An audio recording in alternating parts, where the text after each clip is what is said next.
Welcome back. This is still the conversation. Chad was in the midst of counting votes on Sunday following the closing of polls for a referendum on the new constitution. The new constitution has been proposed by the country's military rulers but faced opposition from several political figures. The likelihood of the new constitution being approved seemed high, which could potentially lead to upcoming elections and the reinstatement of civilian governance. However, many within Chad, including a significant portion of opposition groups and civil society, chose to boycott Sunday's vote. Ibrahim Zain Congy, that is Chdian and also socio-political activist, joining from Zaria. And we also have Michael Lanre Toluhi, African Affairs Analyst. Thank you so much for your time, gentlemen. Thank you so much for having me. All right. Michael actually joins from the United Kingdom. I'd like to start off with you, Ibrahim. How important is this constitutional referendum for Chad? Well, for Chad and Chadians, actually, this exercise is meaningless. It doesn't make any sense, in fact. So such things have gone before. 30 years back, 1992, the ex-dictator Idris Deby, who came on board through armed rebellion and seized the power by foreign aids. So who was on his master and Habre. So Idris Deby had made such kind of exercises, but actually he violated the constitution from all angles. He started re-electing himself from 1996 up to 2021 to his death.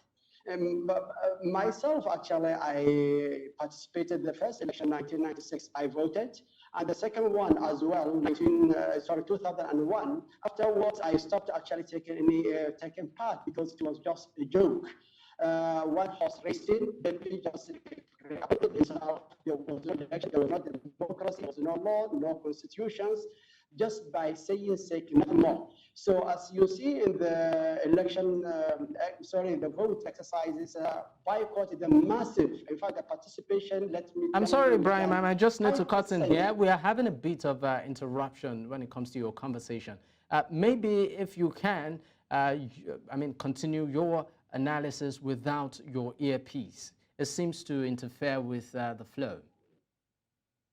All right, let me try. All right, while you're at it, let's of course listen to Michael. Michael, what's your take on the importance of this constitutional referendum for Chad? Good evening, everyone.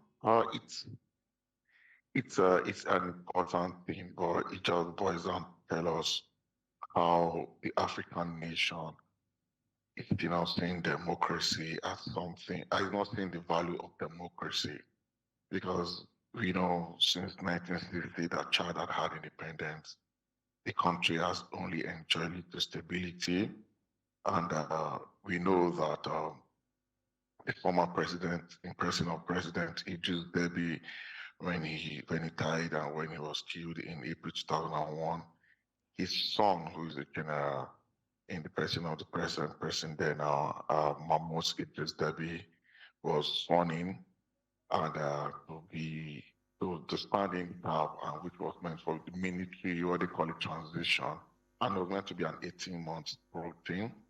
After which he decided to do what another African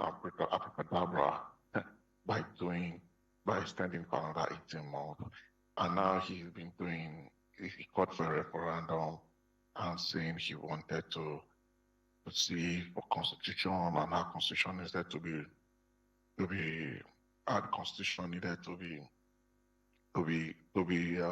how would I call it? He wanted the constitution review rather.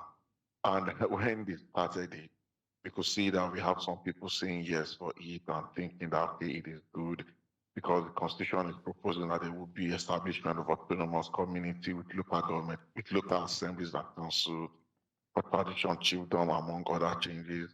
While some are saying no, in person of these no people that is being championed by Ngedumai Mbadim. No, sorry, I hope I'm calling the names right. Is feeling that for the past 50 years, Chad had been going through a lot of issues without tangible changes, and the lack of him felt it is a dynasty. They are trying to form a new dynasty where it will now turn to once someone leaves, turn to a family property. And the person, someone like the Prime Minister in the person of Albert Behimi Bakadeki, is saying there shouldn't even be any referendum. It is not a no.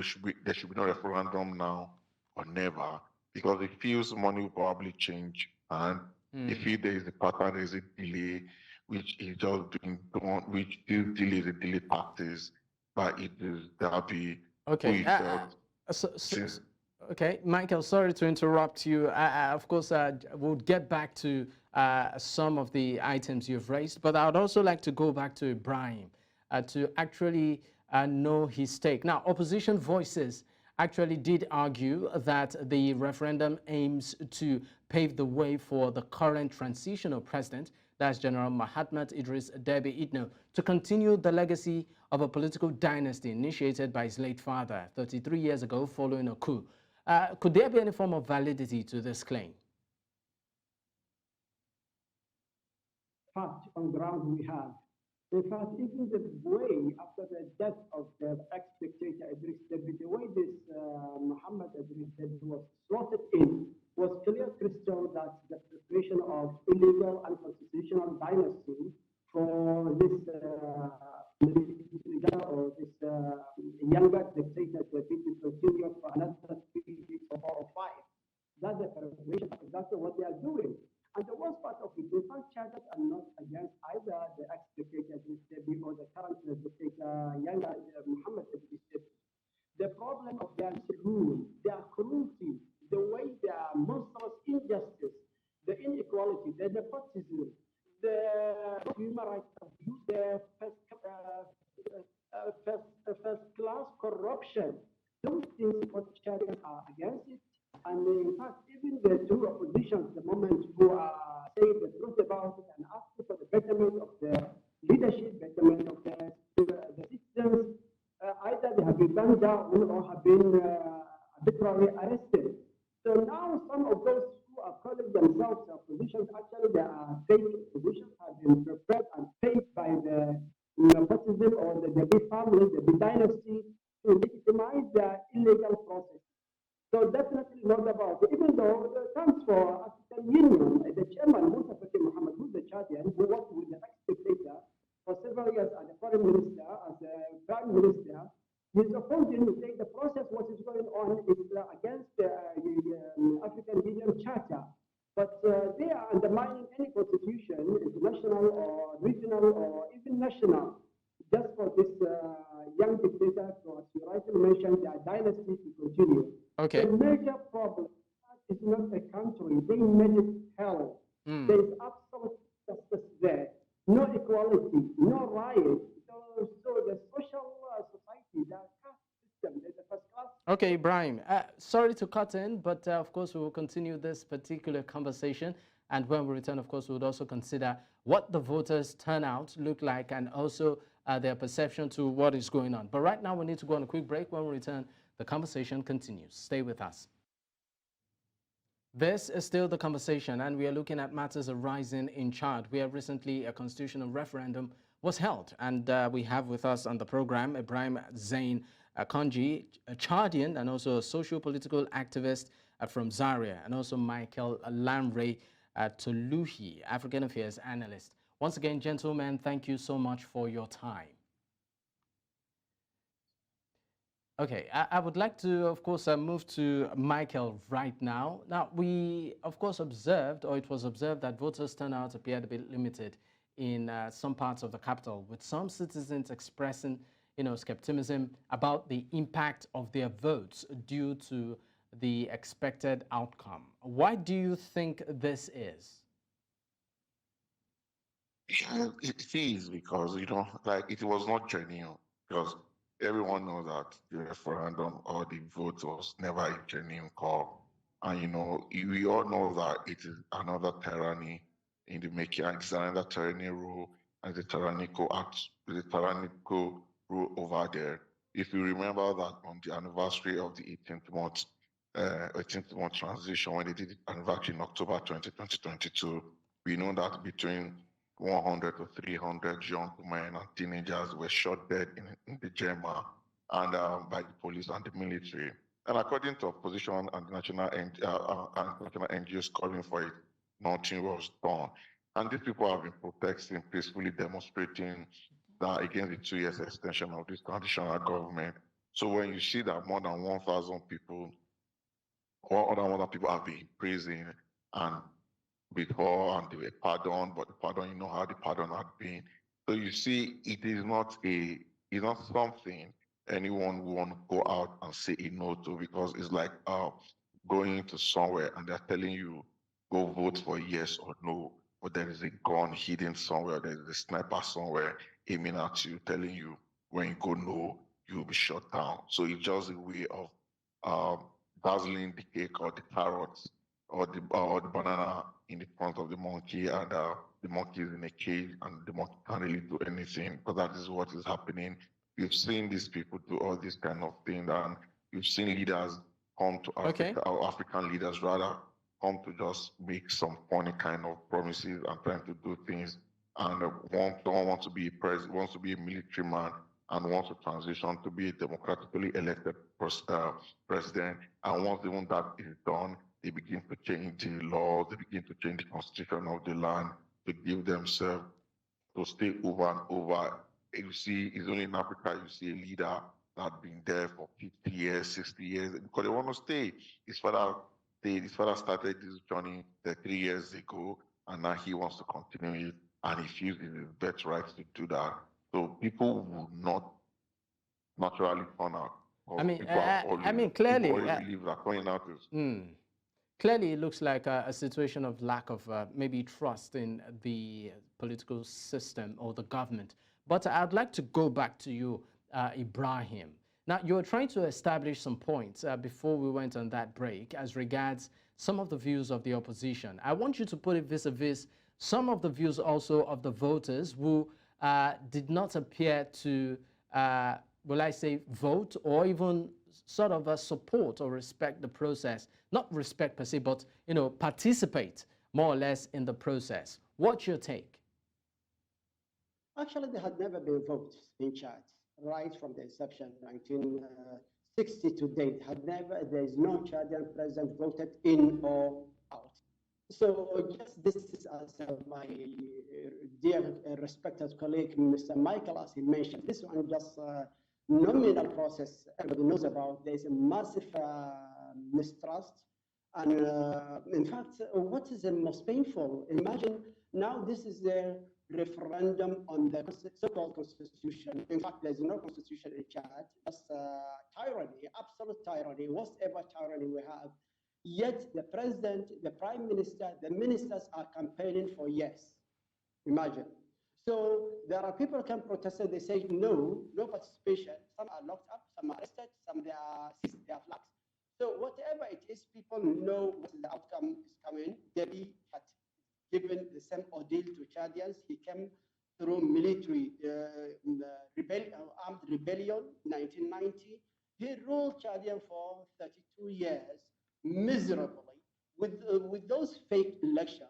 Prepared result elections, nothing had come out of it, and everybody knows this young dictator wants to continue for other 30 or 50 years of brutal system, segregation, tribalism, corruption, nepotism, injustice, massive, gruesome human rights abuses, the willful destruction of the nation, no infrastructure, no education, no health sector, no proper economy, no administration, no military. Imagine a country now in the region, Chad, many people are chanting Chadian military. Imagine the chief of the Chadian army, an illiterate person, had never been to a class, in any class, even primary one, had never been to, and the chief of the army.